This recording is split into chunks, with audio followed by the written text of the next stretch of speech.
I don't know if you noticed, but you can totally see my setup in the back. I mean, you gotta do what you gotta do. Hi, my name is Emma Jean. Welcome back to my channel. I'm so excited because it's been 2 weeks since I've been here, and I am just so excited to be here and film something for you guys. I just had something to do with doing a school event, so I thought, you know what, I'm here, I'm gonna film a couple videos for you guys so I can post. Before we get started, please like and subscribe to this video, and we'll go ahead and get started. Today's video is frog pose, and you might think, frog pose, wait, didn't you just do that? No, so frog pose and crow pose are actually very, very different. They do look similar, but the way they look and the way that you place your body parts onto your arm is different. I will walk through that, and if you do want a refresher of the crow pose, I'll link it up here somewhere and you can go and check that out.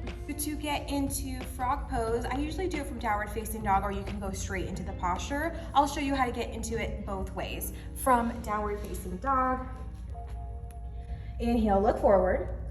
Exhale, frog pose. Step your feet towards the outside edges of your mat. Mount your hips down all the way to your mat, and take your elbows, take them inside your thighs, right? Really press open, bring your hands to your heart. It can help to bring it open too if you create fists in between. This really allows you to open up your hips. If this is intense, you can always just let it go, just let it be free. But the point of this pose is to engage with your legs. So you can really sink in here and hang out, but you really want to squeeze and engage your thighs together so you can lift your hips up a bit.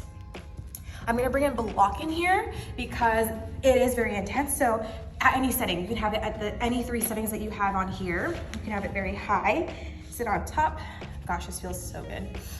You can sit up here like this. You can bring it down if you'd like, if you're working towards going lower, and stay here. Great meditation, great hip opener. You can close your eyes, take a big breath in, big breath out. Just stay here. Great. From here, I will show you how to get into flying frog. I'll show it to you from the side. From here, you would do it from your frog here.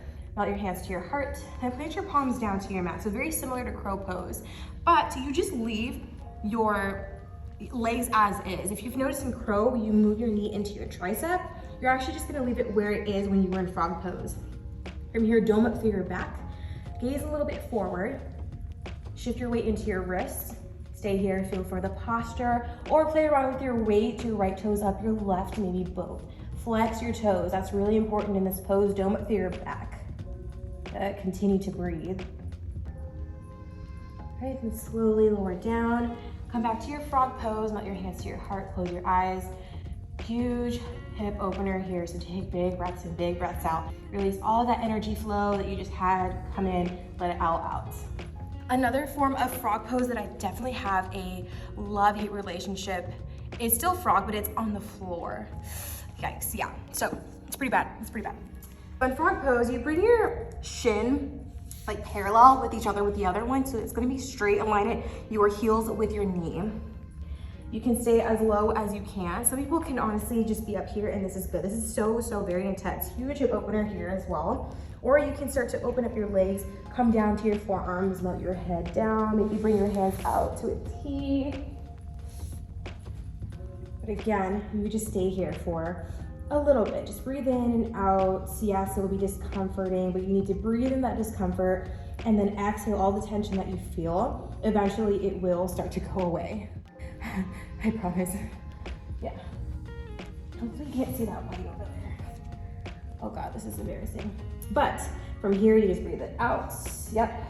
Okay, from here, unfortunately, there is no sexy way to get out of this pose, or cute way, or one way to get out, but you sort of just kind of get out of it.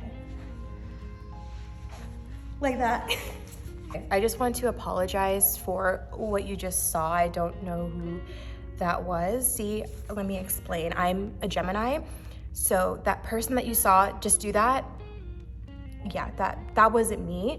So I'm just, again, apologizing for her because she's a little bit crazy and all over the place, but let me show you the right way of, you know, what just happened. I'm sorry. You will have a sensation that you feel in between your thighs and your hips. That is completely normal. You just stretched the heck out of those muscles. So very good to do that pose every day if you want to keep working to get a little bit lower and lower, because that pose is very, very challenging. Not in a sense of getting into it, but just the stretches. It's a very, very deep stretch.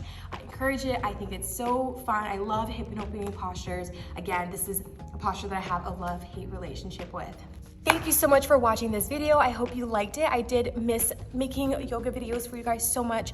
I know I'm trying to try different things, but I really like how my YouTube is turning out. I'm doing things and putting things that I love. I'm putting in yoga, I'm putting things that I do in my day, and I'm putting radiology. And I'm really liking the different people that are commenting and noticing that and saying, oh my gosh, I really like that you're posting radiology stuff. Oh my gosh, I love that you're posting yoga. So I hope that I can sort of draw this kind of community of yogis and radiographers, or those who are interested in that, so I can put it together. Thank you so much for watching. I really appreciate it. Please like and subscribe if you like this video, and I'll see you again in my next video.